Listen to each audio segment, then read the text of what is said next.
Jadi hari ini kita nak ajak kita sembang santai sikit lah pasal kematian. Jadi saya ada 9 orang adik-beradik. Adik-beradik saya yang masih hidup termasuk saya sendiri adalah 8 orang. Jadi saya pernah kehilangan seorang adik perempuan saya lah, yang masa tu dia berusia 13 tahun. Masa tu bulan 12 lah, hujung tahun masa tu. Bulan 12 biasa kan musim tengkujuh kan. Jadi masa tu saya berada di sekolah saya lah untuk ada program lah dekat sekolah. Dan satu hari tu dapat telefon dah, kata adik saya masa tu dah nak dekat senja. Dapat panggilan telefon daripada adik saya, Jihar jatuh motor. Jadi saya adalah seorang yang susah nak menangis. Jadi masa tu kita macam tak mengelabah lagi lah. Kita macam mudah-mudahan tak ada apa kan. Tapi dalam hati Tuhan je yang tahu, sebab kita jauh daripada rumah masa tu, berada kat sekolah lagi.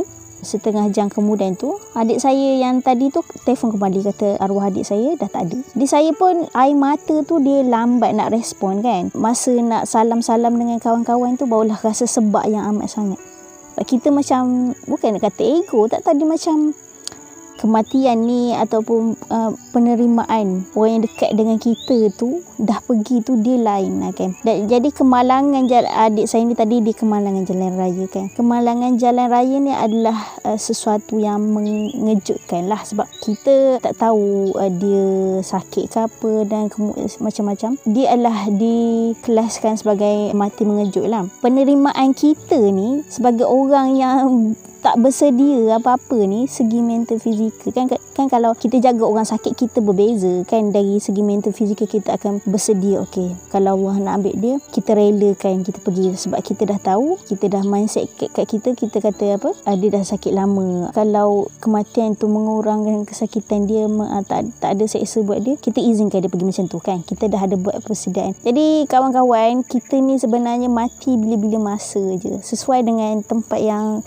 saya tengah berada sekarang ni adalah kubur. Kubur ni adalah tempat sebaik-baik untuk kita. Kalau kita kata apa dalam kawan Indonesia, saya kata introspeksi diri, macam motivasi dirilah, kita muhasabah diri, kita mencermin diri. Sebabnya orang yang paling cerdik atas muka dunia ni adalah orang yang selalu mengingat kematian. Tak kisahlah kita belajar tinggi mana pun, kalau kita tak suka nak ingat kepada kematian, kalau kita selalu lari bila orang suka bercakap pasal kematian, kita macam aku hidup lama lagi kan, kita kata. Ingatlah kematian selalu, sebab kematian ni menjemput kita bila-bila masa. Malaikat dia tak akan hold walaupun seminit sesaat, dia akan sharp ambil. Berdoalah selalu untuk panjang umur, supaya kita sentiasa diberi kesempatan untuk mengumpul pahala. Kumpullah pahala macam Nilofa kata kan. Tak salah kalau kita nak buat pahala sejak dari muda. Sebenarnya ulama-ulama pun dah selalu berpesan pada kita, selalu ingat kematian, Kematian ni macam-macam mana pun. Kalau Allah nak ambil nyawa tu kat mana-mana je.